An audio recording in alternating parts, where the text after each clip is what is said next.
예루살렘은 이스라엘의 수도죠. 이 예루살렘 성은 여러 개의 성문으로 이루어졌는데 그 중에 양문이라고 하는 성문에서 있었던 일이에요.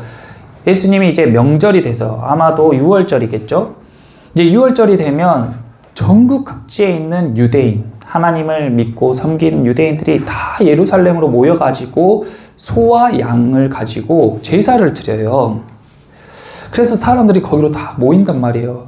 이 양의 문이라는 곳에 예수님이 다 가셨는데 이 양의 문에는 성 옆에 양을 파는 시장이 형성되어 있는, 그래서 양문이라고, 동물 양을 이야기합니다. 그래서 양문이라고 이야기하는데, 그러니까 양들이 막 맴맴 하면서 엄청나게 양들을 막 사고 파는 그 시장 바로 옆에 베데스다라 하는 연못이 있었는데, 그 연못에 다 가보니까 그 주변으로 수많은 사람들이 연못만 쳐다보고 앉아 있는 거예요.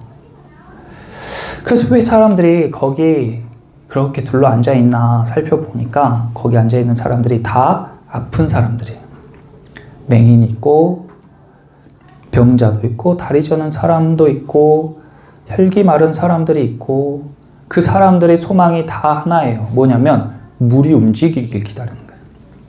그곳은 아마도 연못이었는데 가끔 거기에 기포가 올라오거나 아니면 물이 이렇게 휙 하고 움직이는 그런 현상이 있었던 것으로 생각이 됩니다.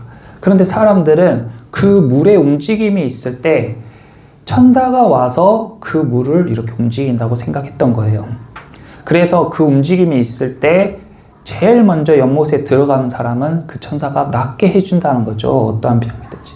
그래서 그 말을 믿고 아픈 사람들이 다 그곳에 모여서 앉아 있었던 겁니다. 오늘 이야기의 주인공인 38년 된 병자도 그들과 같은 사람들이에요. 이 사람들이 이렇게 딱 보면서 저는 참 이 말씀을 볼 때마다 다 우리 얘기 같고, 또 이 사람들이 모여있는 이곳이 참 교회와 같다, 그런 생각이 들어요. 교회는 사람들이 다 어떠한 목적을 가지고서 이 연못 가운데 둘러 앉아있는 이 사람들과 같은 사람들이 모여있는 곳입니다. 그래서 자기들이 낫기를 원하고 자기 상황이 나아지기를 원하고 아니면 영원한 삶에 향해 가기를 원하고 구원받기를 원하는 사람들이 이렇게 모여있는 것이죠. 그곳에 진짜로 예수님이 오신 거예요. 우리 교회 가운데도 이런 소망을 모인 저희들 가운데에도 예수님이 찾아오실 줄 믿습니다. 예수님이 찾아오세요. 그 예수님은 딱 만나는 사람이 있고 찾아오셨는데 못 만나는 사람도 있는 거예요. 이곳 가운데에도 많은 병자들이 있었는데 그 중에 예수님을 만난 것은 38년 된 병자였습니다. 다른 사람들은 예수님이 찾아왔지만 모르고 지나간 사람도 있고 곁에서 그냥 지켜만 보는 사람들도 있는 거예요. 그러니까 얼마나 큰 행운입니까? 이 38년 된 병자가 드디어 자기는 알지 모를지 모르겠지만 이제 예수님을 만났으니까 이 사람은 이제 완전히 다른 삶을 살 수 있는 기회를 얻은 거예요. 찬스를 잡은 거예요. 예수님이 6절에 예수께서 그 누운 것을 보시고 동그라미 쳐보세요. 병이 벌써 오래된 줄 아시고에도 동그라미 쳐보세요. 예수님은 우리를 찾아오시는 예수님이시고 또 우리를 지켜보시는 예수님이시고 또 우리의 상황과 현재 처한 환경을 다 잘 아시는 주님이신 줄 믿습니다. 내가 어떠한 상황과 환경에 처해 있는지 예수님이 다 잘 아신단 말이에요. 나보다 나를 더 잘 아세요.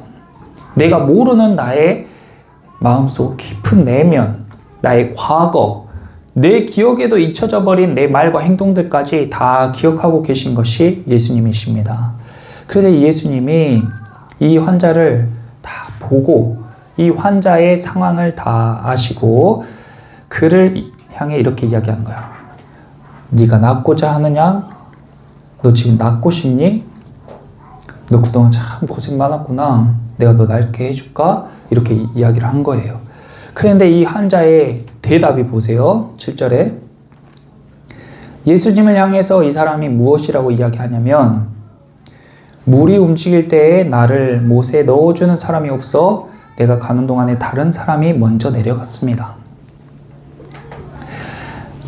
예수님은 지금 나에게 무엇이라고 이야기하고 있냐면, 너 지금 낫고 싶니? 너 인생의 제일 문제가 지금 이거구나. 너 이 문제를 고치고 싶구나. 이거 해결하고 싶구나. 너한테 지금 제일 필요한 게 이거구나 하고 예수님이 물었어요. 그럼 우리는 뭐라고 대답하면 됩니까? 예, 주님 맞습니다. 그래서 해결해 주세요. 저를 낫게 해주세요. 이렇게 하면 되는 거예요. 그런데 이 사람이 무엇이라고 하냐면, 물이 움직일 때에 내가 들어가면 되는데 그 물이 움직일 때 나를 넣어주는 사람이 없어서 제가 지금까지 이 모양 이 꼴입니다.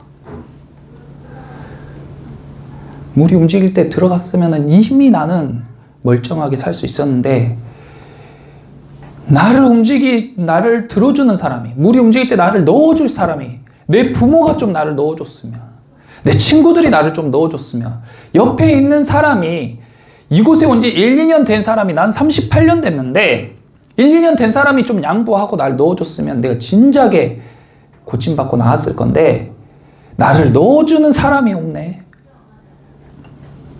이게 우리 모습인 거예요. 교회에 와서도, 예수님을 만나러 와서도요, 예수님께 겸손함으로 나아가는 게 아니라 이미 자기가 생각한 문제 해결 방법이 정해져 있고 예수님한테 그것을 하라고 명령하는 거예요. 잘못된 신앙이죠. 오늘은 이 사람, 거의 40년 된 병자를 예수님이 말씀으로 고치셨으니까 너무 좋다. 우리 삶도 예수님이 이렇게 고치시겠지? 이런 면보다, 그것도 정말 감사한 은혜지만 그 이면을 우리가 한번 봤으면 좋겠어요.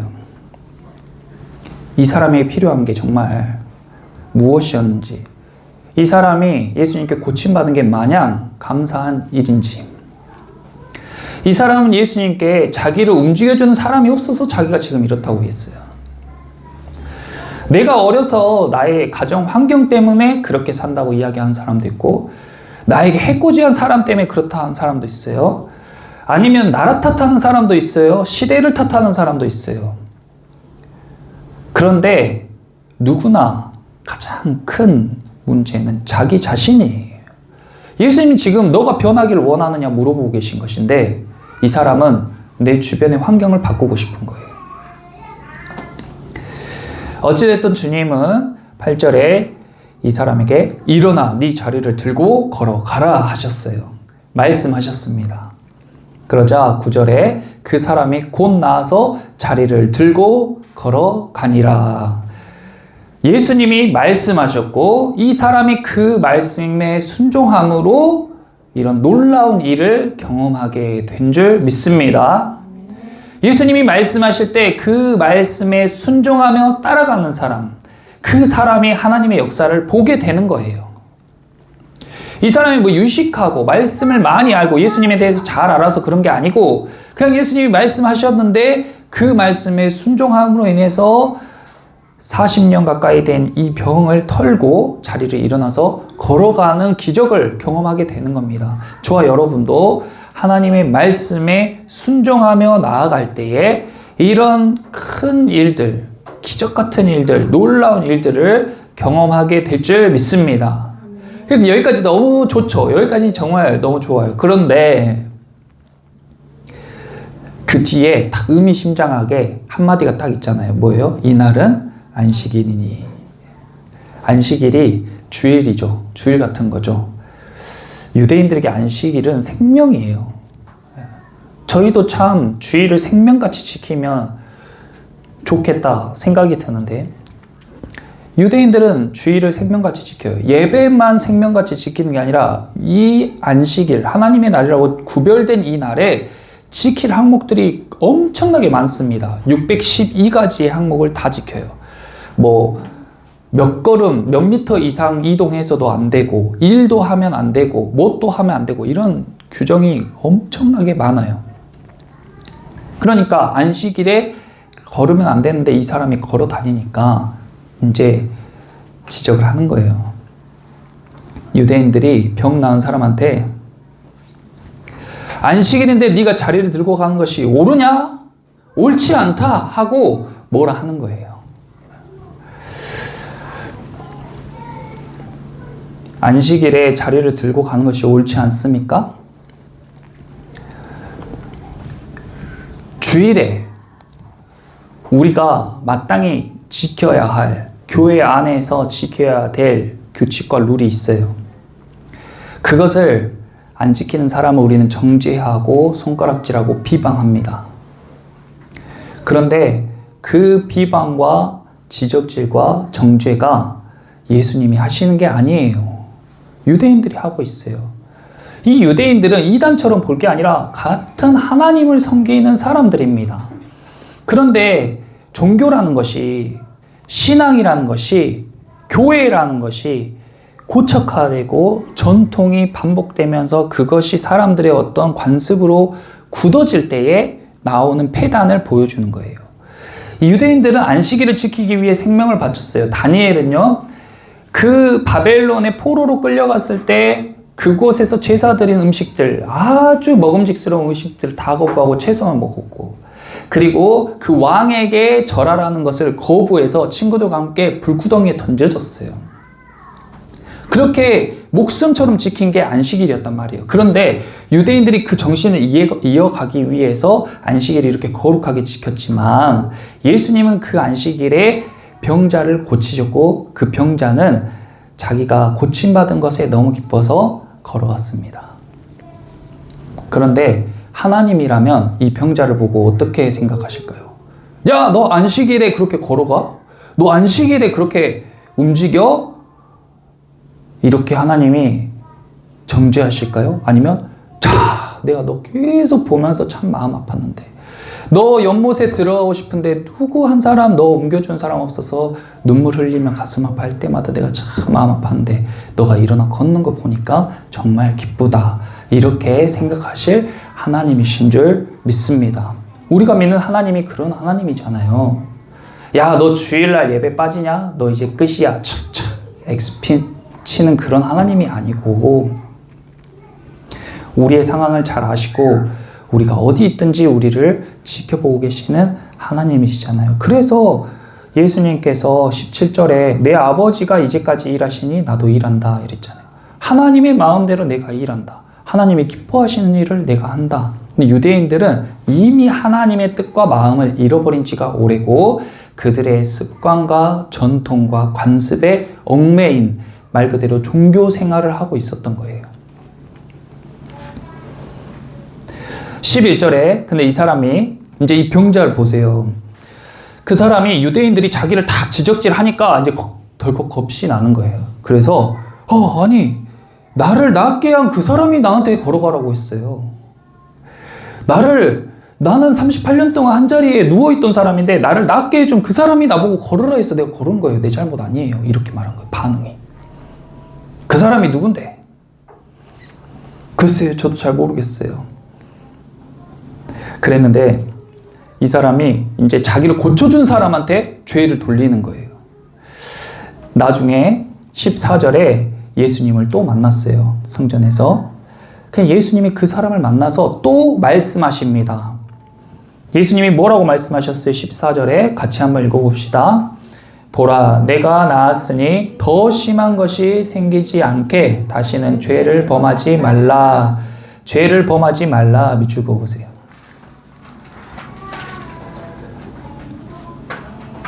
자, 봐보세요. 예수님이 병자를 만났어요. 병자를 보시고 병자를 아시는 주님이 그 사람에게 꼭 필요한 말씀을 주셨습니다. 그 말씀은 일어나 걸어라 였어요. 그러니까 그 사람이 일어나서 걸었어요. 말씀에 순종하며 나아갈 때 기적적인 삶의 문제 해결, 그리고 놀라운 하나님의 역사를 경험하게 됐단 말이에요. 그런데 중요한 것은 그 다음의 반응이 뭐냐고요. 우리가 하나님, 저 로또 좀 당첨되게 해주세요. 진짜 소원입니다. 하나님이 로또에 당첨되게 해주셨다고 쳐요. 기쁜 일이죠. 그 다음이 어떻겠냐고요. 그 다음이 더 중요하죠. 하나님, 제 병 좀 고쳐주세요. 저 이 병 때문에 죽겠습니다. 저 죽을 것 같습니다. 병 좀 고쳐주세요. 하나님이 병을 고쳐주셨어요. 그럼 그 다음이 어떻겠냐고. 그게 더 중요하다고요. 그 사람이 로또 복권 맞아가지고 돈을 왕창 벌면 그 사람 인생이 행복하고 그 사람 영혼이 살아납니까? 그 사람의 병을 치유받으면 그 사람의 인생이 바뀌는 거예요? 그건 확답할 수 없어요. 이 병자의 삶이 어떠했는지 성경에도 기록이 없고 유대 전승에도 아무 기록이 없어요. 근데 제가 생각하기로 이 삶은 이전보다 더 낫다고 말하기가 어려울 수도 있습니다. 자기를 고쳐준 사람, 40년 동안 아팠던 사람을 고쳐준 은인, 그 은인에 대하여 쫓아다니면서 수발이라도 들어야 되는 게 사람의 도리 아니에요? 염치 있는 사람이라면 예수님을 쫓아다니면서 제 생명의 은인인데 제가 뭐라도 좀 도와드릴 게 없을까요? 제가 드릴 것은 없고 정말 따라다니면서 선생님 보필 하겠습니다. 이게 사람의 도리 아니에요?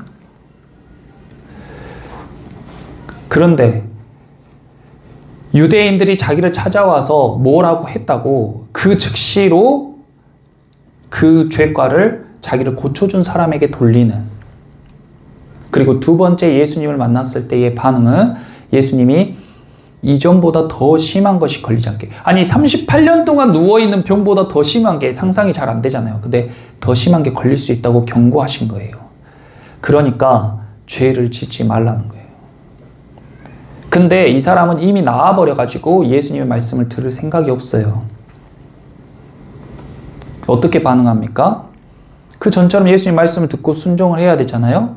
근데 자기가 필요한 말씀만 쏙 듣고 자기가 거르고 싶은 말씀은 걸러요. 15절에 그 사람이 유대인들에게 가서 자기를 고친 이는 예수라고 고발합니다. 이게 참 사람이 할 행동입니까? 전 이런 거 보면서 막 붕괴가 돼요. 자기를 고쳐준 사람이잖아요. 알아도 숨겨야죠. 이 사람들이 어떻게 할지 뻔히 알잖아요. 유대인들이 어떻게 할지 뻔히 보이잖아요. 그 사람들의 표정, 그 사람들의 말투, 행동에서 자기를 고쳐준 사람을 어떻게 하려고 물어보는지 뻔히 알잖아요. 그런데 숨겨주지 못할 망정 가서 예수가 그랬습니다. 고발해요? 왜 이렇게 행동하는 겁니까?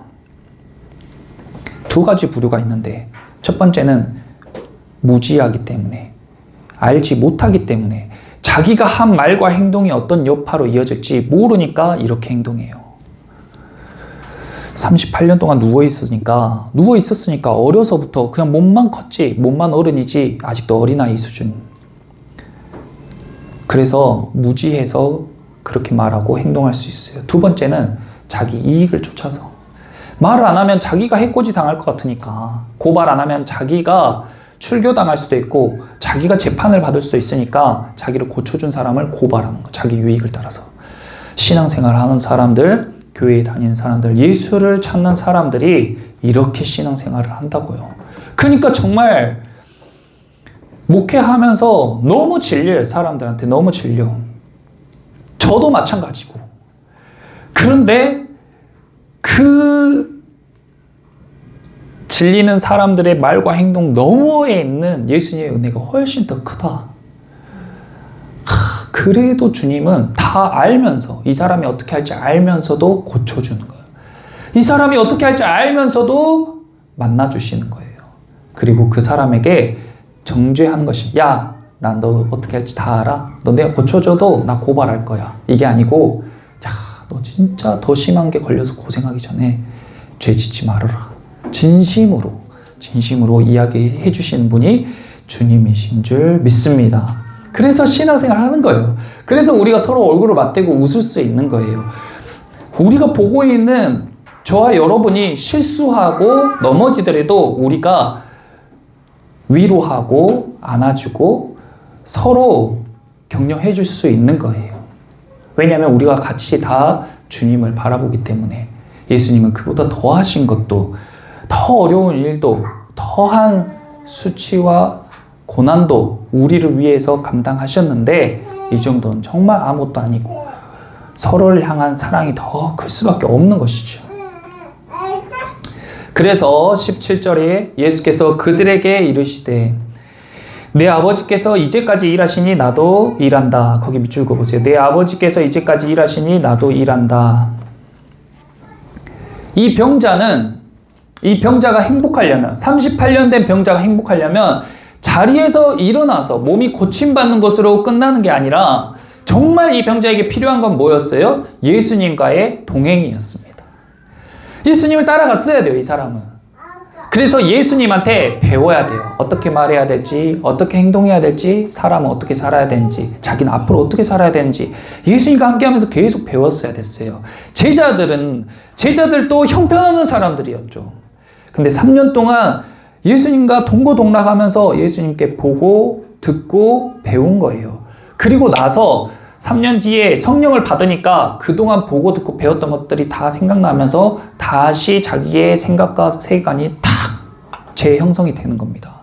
아무것도 없는 사람에게 어떻게 그렇게 해요? 성령님이 우리에게 생각나게 하실 때에도 내 머리 최소한 무시개라도 뭐가 있어야 그걸 끄집어 내주죠. 없는 걸 갑자기 그냥 막 집어넣는 그런 분이 아니시잖아요. 그러니까 우리가 예배의 자리에서 들은 말씀이 당장 기억이 안 남더라도 우리 뇌는 다 기억한다고요. 내가 보고 들은 걸 다 기억해요, 무의식에. 그러면은 성령께서 그걸 끄집어내서 생각나게 하시고 깨닫게 해주시는 거예요. 근데 보고 들은 게 없는 사람은 소스가 없으니까 한계가 있는 것이죠. 예수님은 어떻게 이런 사람들을 정죄하지 않고 미워하지 않고 용서함으로 이렇게 행동하실 수가 있는 것인가? 어떻게 예수님은 계속 하나님과의 연결이, 예수님도 사람이잖아요. 우리는 예수님을 닮아야, 예수님을 롤모델로 삼으라고 예수님이 인간으로 와주셔서 지금 이렇게 사는 것이 하나님께서 기뻐하시는 삶이라고 보여주고 계시잖아요. 근데 어떻게 예수님이 이렇게 하나님과 완벽하게 링크가 돼가지고 하나님의 뜻을 알고 하나님의 마음을 잘 알고 이렇게 행동할 수가 있냐고요. 그 비결이 바로 17절이에요. 아버지가 일하시니 나도 일한다. 순종함으로 예수님은 계속 하나님과의 끈을 놓지 않고 있는 겁니다. 순종함으로 예수님은 하나님과의 끈을 놓지 않고 있다고요. 그러면 우리가 예수님과의 끈을 연결하는 방법은 뭐예요? 우리가 예수님과 연결되는 방법, 예수님이 일하시니 나도 일하고, 예수님의 뜻대로 내가 일하고, 예수님의 말한 대로 나도 말하고, 예수님이 생각한 대로 나도 생각하는 방법은 바로 순종이에요. 그래서 순종이 예배보다 낫다라고 하는 겁니다. 교회 예배 시간에 아무리 날고 기어도 삶 가운데 형편없게 살면은 예수님 얼굴에 먹칠을 하는 거예요. 하지만 때로는 예배를 드리지 못할 때도 있지만 삶 가운데서 몸부림치면서 예수님에 순종하며 살려고 하는 사람이 훨씬 더 그리스도인답고 훨씬 더 하나님을 기쁘게 하는 삶인 것을 믿습니다. 그래서 순종으로 연결된 연결고리예요. 성령도 아버지께 순종해요. 예수님도 아버지께 순종해요. 아버지도 그들과 함께 순종해요. 그렇게 서로가 하나 되는 거예요. 예수님도 내가 너가 불쌍해서 고쳐준 거 아니야. 내가 너가 나한테 잘할 줄 알고 고쳐준 것도 아니야. 나는 아버지가 하시니까 나도 그냥 했어. 우리가 하는 순종이 이래야 돼요. 목사인 저를 보고 하는 것도 아니고 옆에 있는 성도나 가족들을 위해서 하는 것도 아니고 그렇게 하는 순종은 다 실망감으로 되돌아와요. 다 서운함으로 되돌아와요. 내가 이렇게까지 했는데 나한테 이래? 내가 한 번도 예배도 안 빠지고 이렇게 교회에 열심히 했는데 나한테 이럴 수 있어? 이런 서운함으로 나중에 다 피드백이 돌아와요. 근데 주님이 하시니 나도 한다. 이렇게 한 사람은 절대 요동하지 않습니다. 하나님의 뜻대로 행하는 사람은 주변의 사람들의 시선과 말에 흔들리지 않는 거예요. 아버지가 하시니까 나도 한다. 그게 신앙생활이죠. 지금 우리 교회 가운데에 계속 주님이 이야기하시는 순종은 11조와 수요 예배죠. 저도 이야기할 때마다 굉장히 어렵지만 그것이 우리가 나아가야 될 방향이고 그것을 넘어섰을 때 우리에게 그 다음 챕터가 열리는 거예요. 그 다음 넓어지고 깊어지고 높아지는 게 가만히 있는 사람에게 오는 게 아니에요. 하나님의 시험과 하나님의 뜻 안에서 순종함으로 계속 그것과 씨름하고 확장되는 거예요. 그런데 너를 고쳐주겠다는 말씀은 좋으니까 취하고 너 더 심한 게 걸리기 전에 죄 짓지 마. 이 말씀은 걸러버리는 병자와 같이 그런 사람은 결국에 주님을 떠나게 되어 있습니다. 몸은 교회에 있어도 이미 예수님을 떠난 삶을 산 그런 사람은 또 허다해요. 유대인처럼 신앙생활 할 거예요. 교인들을 정죄하고 교회의 전통과 규례와 법도를 가르치면서 그 사람들의 시선과 사람들의 말들, 목사를 의식하면서 신앙생활하고 자기의 권위와 체면을 따지면서 그렇게 굳어버리는 종교생활로 완전 굳어버리는 그런 사람. 저는 여러분들이 우리가 다 같이 이제 1년 된 그 신생아 같은 무한한 가능성을 가진 사람인 게 너무 감사하고 이렇게 어린아이로 3년, 5년, 7년, 10년 신앙생활이 굳어졌을 때 이 유대인들처럼 형식만 남아버린 껍데기들이 될까봐 두렵습니다. 그래서 불편해도 계속 이야기를 하는 거예요. 그러므로 저와 여러분이 이 38년 된 병자, 제가 이 말씀을 묵상했을 때는 하나님의 기적은 참 놀랐지만 이 개인의 삶은 참 서글프다라고 생각이 돼요. 이 사람 어디 가서 사람 구실하겠습니까? 자기를 고쳐준 사람을 고발하는 이 사람이 어디서 사회생활을 제대로 하고 어디서 인정받고 어디서 먹고 살겠어요. 그 전에는 누워있으니까 구걸이라도 했겠죠. 이제 사지 멀쩡한 사람이 어디서 구걸을 합니까? 누가 받아줍니까? 이전보다 더 어려워질 수 있는 거예요. 주보에 마태복음 말씀을 제가 참고 말씀으로 뒀는데 악한 세대가 표적을 구하나 라는 소제목으로 서기관과 바리새인, 그러니까 완전한 종교인들이죠. 신앙생활을 열심히 하는 종교인들이 예수님에게 표적을 보여달라고 이야기했어요. 자기들이 믿고 싶으니까 나에게 믿음을 갖게 예수님 우리에게 표적을 좀 보여주세요 라고 말했단 말이에요. 그런데 예수님께서 그들에게 악하고 음란한 세대가 표적을 구한다고 이야기했습니다. 내가 믿음을 갖지 못하는 것, 내가 지금 예수님을 만나지 못하는 것이 예수님 탓이라고 이야기하지 마세요. 내가 예배드리지 않고 기도하지 않는 것이 하나님 탓이라고 이야기하지 마세요. 악하고 음란한 세대라고 예수님이 반문했습니다. 그리고 그 사람들의 형편이 처음에 43절 보세요. 더러운 귀신이 그 사람 안에서 나갔을 때에 나의 나쁜 습관, 나쁜 생각, 나쁜 말과 행동 아니면 안 좋은 문제들이 내 안에서 떠나갔을 때 38년 된 질병이 나에게 떠나갔을 때 그때가 정말 중요할 때고 내가 깨끗하고 거룩해졌을 때가 더 중요할 때인데 그때 방심하고 자기 뜻대로 살아가다가 그 떠나간 귀신이 머물 곳을 찾다가 쉴 곳을 얻지 못하고 내가 나왔던 집으로 다시 가볼까? 하고 갔는데 그 집이 수리도 되고 깨끗하게 청소가 돼 있어가지고 너무 머물기 좋은 집으로 리모델링이 돼 있는 거예요.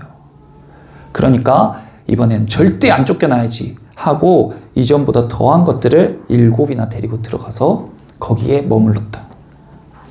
그 사람의 나중 형편이 전보다 더욱 심하게 되느니라.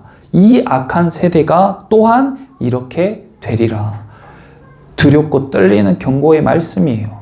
교회 와서 은혜 받으면 다 좋습니까?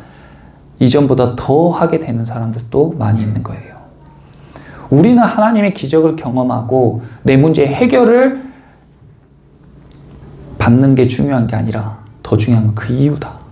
더 중요한 거는 성결하고 거룩해지는 거.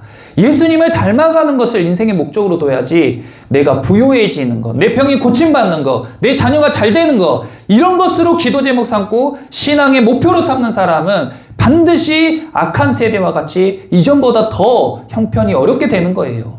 몸뚱이는 교회에 있더라도 마음은 세상에 완전히 치우쳐가지고 예수님과 전혀 별개인 삶으로 살아가게 된단 말입니다.